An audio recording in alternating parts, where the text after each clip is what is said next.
So, have you ever wondered, why is all of this happening to me? Or why has all of this happened to me? Or why has my heart been broken so many times? Like, is it ever going to end? Or maybe you're on your healing journey like I am, and you've addressed some of that, but you're like, why can't I just stay up on my pink cloud? Why do I keep having to be pulled down? Like, the old me is like, hey, I'm still here. So lately, that's what's been happening. The past 4 to 6 weeks, I've been like, why am I so just bouncy? I'm so back and forth, but I just can't reach my pink cloud. No matter what I do, it's not working. And finally, I had to sit in my meditation and ask myself and ask the divine, like, WTF? What can I do? What's going on? And my heart and the divine and my guides were like, well, we've been showing you journaling. We've been showing you your feelings are coming up and it's okay to sit with them. Well, my old self says, I don't want to be doing all that. I have never been comfortable feeling my feelings. Not really the good ones or the bad ones, if I'm honest, but I've had so many bad ones in my life, and that was all I could see in my depressed state for a really long time, which made the world an awful place. But it made inside even worse, if I'm being honest. So, getting to feel these highs, this joy that I get to feel now, some days, most days, I don't know, some days. Lately, it's been just some days. It's just been so different, so new, so amazing. Amazing. I love when I feel good about myself. I feel like I love myself. I feel like I love my life. But that's not what every day looks like when we're healing. So recently, I decided to journal, I don't know, less than a week ago. And I started writing out stuff, and that's where my feelings dumped. Like, I'd seen the journal prompts. I'd seen the world showing me I needed to sit with myself. I needed to sit with my feelings, but I didn't know how. And I didn't want to write them out because then I would feel them. Yeah, the paradox. So I wrote them out, and so many things came out at me. And just a side note, some people say you have to put pen to paper. And I'm not one of those people. I have ADHD. I'm managing it without medication, which is amazing. But my thoughts go quickly. So sitting here and writing it out, it's annoying. It forces me to slow my brain down, which is just not a natural state. And I just don't like writing. So I'll get on my laptop or my phone, and that's where I'll journal. So if you fight journaling because of writing, actually writing it out, then I'm here to tell you it still works when you type. So anyways, so I got on my laptop and just so many things were coming out at me, and I was like, oh man, this is what I've been going through. And guess what? It wasn't as bad as I thought. Honestly, it was stuff that was coming up into my awareness in today, and that means I was ready to heal it. And I had a it, it had to do with friends. So in my past, I've been very lonely. A lot of my friends, it's felt transactional almost in a feelings type of way. Like, nobody really saw me, but I felt like I could see people really clearly, and I could be there for them, and I could listen to them. There was a period of my life where a relationship that I was in, it was easier not to have friends than it was to go through her emotional experience, which I felt deeply when I would go out, and it made her uncomfortable and insecure. Long story. So then I didn't have friends for like 5 years at all. And I kind of forgot how to do it. So then I became really desperate for friends. And anybody who came into my life, I'm like, oh yes, and I would do anything that they needed, anything, like, at all.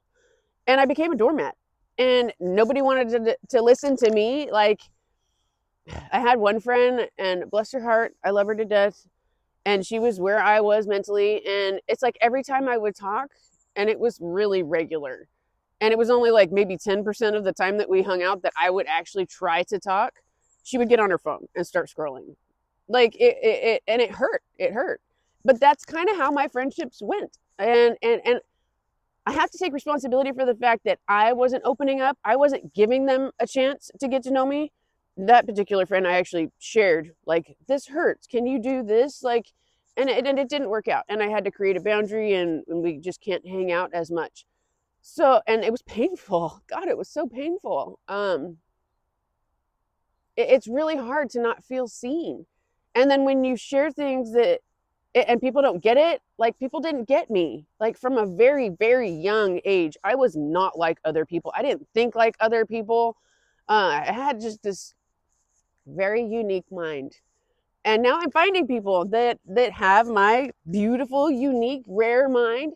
And it's great. But I had this one friend, and I feel very safe with her. And she actually saw me. And I felt really seen for like the first time probably in my life. She said things to me and encouraged me and listened to me and just lifted me up. And it was just such a different experience, let me tell you. And I have a couple of really good friends that also see me. But my situation where I was triggered from my past friendships happened to be with this other friend. But I probably have like 5 friends now that actually listen, care about me, check on me, like ask how I'm doing, because I really want to know. So I'm not going to say it's just this friend. This was just the first one. She led me to a lot of the other ones. So she's been very important in my life. However, something had happened that really triggered me feeling like it was transactional. Like, and I knew, but the thing was, is like, it was so hard because I knew in my heart it wasn't transactional. I knew she cared about me deep in my heart. Like, I knew it, but these feelings were bubbling up, like, and my mind, my old self was telling me, she doesn't care about you. She only wants you for this, that, and the other. What you think, it's not real. Nobody could love you that way. Nobody could see you that way. Nobody could want to encourage you just because of you. Like, that's what I tell myself. And it's crappy. And I wasn't really noticing it at the time, but I was starting to push back from her. I was starting to give myself excuses, good excuses. She was really busy, as to why I wasn't reaching out. And then we had a phone call, and like, I was kind of snappy with her. And I was like, oh, I must just be tired. So anyways, the journaling brought up all this stuff that I hadn't healed from that broken girl, that rebellious teenager, that 20-something and 30-something woman who never had any real friends. I didn't feel like I had any true friends that loved me for me. So, and not what just I could do for them. So, long story short, I finally got the courage to hit her up and just be like, hey, can we have a conversation? I need to share some things. And I knew she would hold space for me. Just so magical. Because again, her friendship was not transactional. She's just a beautiful person. But I feel like the divine put her in my life and put me in her life to where we could hold space for each other. Like, her and I are quite a bit alike, which is, it's really flattering to say that. She's a good person. So I'm just like, can we have a conversation? And she was really overwhelmed that day. And she's just like, can you maybe send me an audio for a little bit more information? I just got a lot on my plate right now. And I was like, oh man. And then all of these bubbled up feelings came up again. Like, no, she doesn't want to talk to me. She doesn't care about me. Like, and I had to remind myself, she is really busy. She is doing like divine work, Mother Earth rising, like, beautiful person, okay? And I had to remind myself of all these things. And I was like, but you know what? Maybe an audio is better, because all of this stuff, I want to say it and I just want to be heard. Like, I don't need any, like, I don't want her to feel bad. I just want her to see the whole picture has to do with my past, and that I want to heal that, and that she's helping me do that. But I don't want to share my hurt feelings, not for her to do anything. I realized in my journaling, I didn't need her to do anything. I didn't need her to say anything or change anything, which was nice. It was just, I needed to say this because in my friendships, I have chosen not to say things because I didn't want to lose them, because I'm like, oh God, I can't lose my friends. I don't have many. So anyhow, long story short, I left her an audio and I was just like, you know what, maybe I'll just talk about the personal things. I said, I'm trying to get up the courage to do this. I said, you know, I want to be accountable. So I'm going to tell you, I'm going to send you an audio. And she writes back, oh gosh, she was like, I'm so concerned now. Like, let's just have a phone call. So I won't get into like all the details, but so I was like, okay, I call her after work last night and we have this conversation. I ask her, I'm just like, you know, can you just please listen while I just get this out? Because I don't really, there's nothing for you to really do. This has to do with my shadow work and I just want to heal this. You know, and that same friend that got on her phone when I was talking, she had once told me, she's like, I don't need you to fix it. Can you just listen? You know, because I would always try to come back with things that would help or, you know, and it's kind of a problem of mine. And at the time it kind of hurt my feelings. Like it just felt like she was just like, can you just shut up? And, but that was kind of what it was. So that kind of taught me a lesson is that I don't always need to fix it. Sometimes people just want to be heard. And that's what that friend had taught me.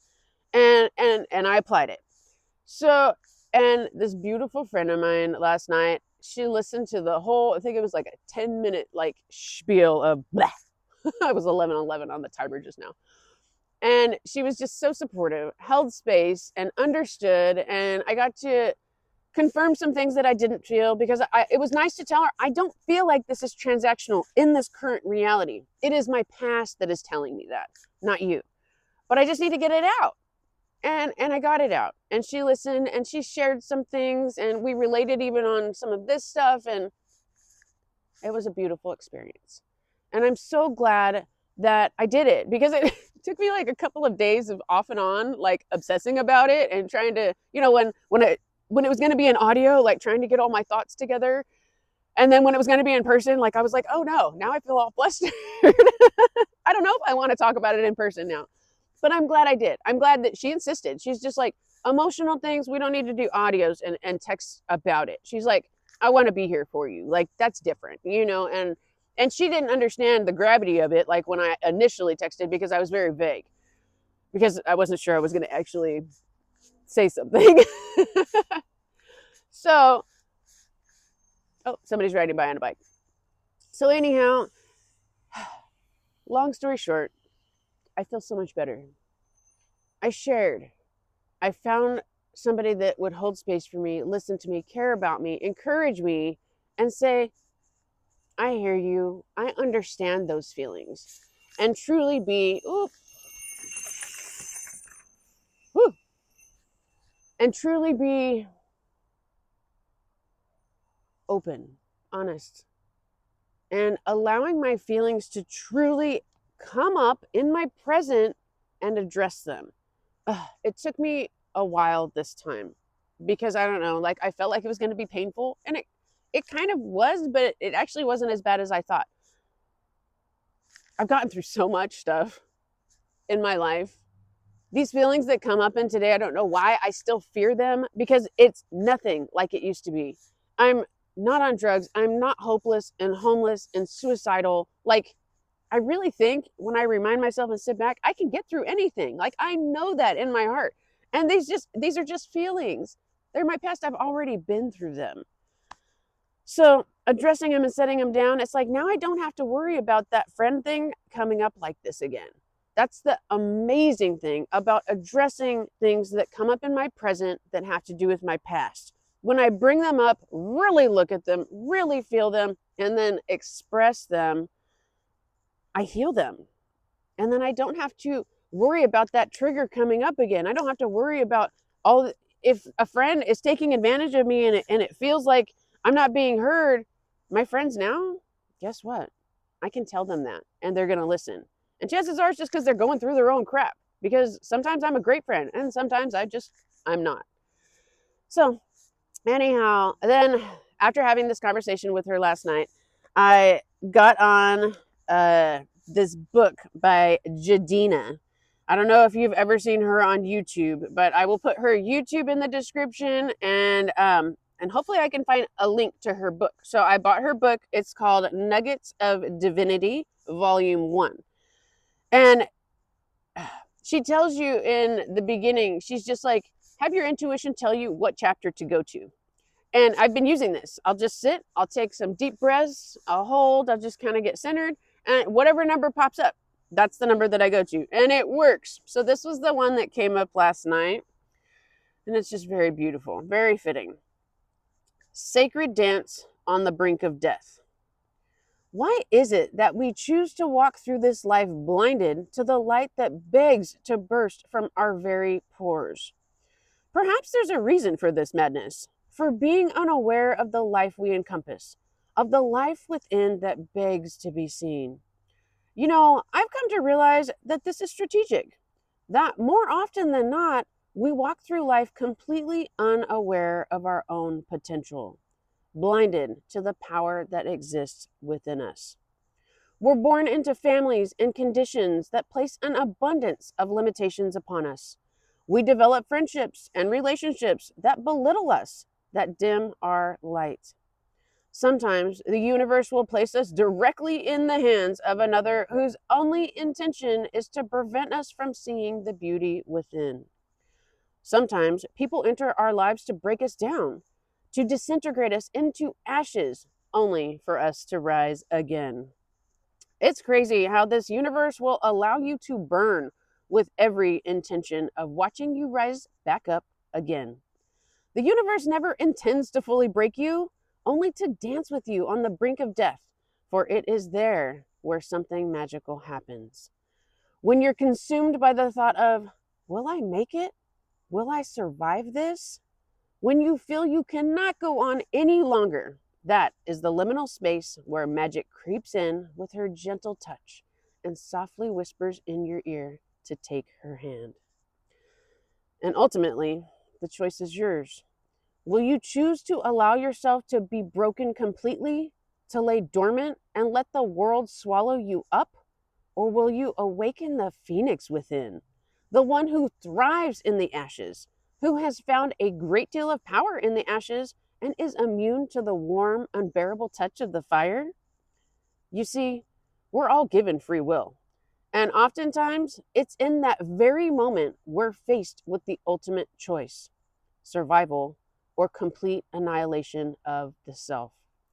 I find it funny, we often must first allow ourselves to be annihilated in order to be brought back into the arms of ourselves. Why is it that only when a heart is broken and shattered into a million pieces do we gain the strength to pick up each piece and rebuild even stronger? I find it beautiful. The process of being broken down to rebuild something better. So let me leave you with this, a simple reminder. A soft kiss upon your cheek from the divine. You are fucking powerful. More than you even realize. The way you think, the way you move every single day. You've got something special about you, and never forget that. You are a phoenix with a wingspan as great as the sun. Allow yourself to rise as you dance with the universe to slow songs between suffering and joy. Trust and know that it's all been strategically placed in front of you, choreographed just for you, for the awakening of your soul. Find gratitude for that sacred dance. Finding gratitude. Oh, we rise. Oh, we fall. And we keep moving on. And we just have to remember, sometimes what's coming up is not as bad as you think it is. It's not going to be as hard as you think it is to face it. And when you actually just, I'm just going to get this out and get it done, it turns into something really beautiful. But it is a dance. It is a dance. Because I miss my pink cloud, but now I already feel like I'm on my way back up. Because, and I could have done it in like 2 days instead of like 4 to 6 weeks, you guys. But you know what? That's all right. I did it. I faced it and I opened up. I was brave. I was courageous. And now I get to be grateful. Thank you for listening. Truly, truly, thank you for listening and for giving me your time and your energy. I don't even know how to say how much I appreciate it. And if you've gotten to the end, thank you. I'm just so grateful. I'm so grateful. And if you resonate with this, please like it and share it if you think somebody else could benefit from it. I just want to resonate and show people what I wish I would have seen a long time ago. You're not alone, and neither am I. Let's do this together. Let's rise, and let's lift each other up when we fall. So please like and subscribe or follow me. I would appreciate it. And have a great day. Have a great week, a great night, a great year, or a great weekend. If you're lucky enough and it's your weekend. All right, take care for now. I'll see you later. I love you. Bye.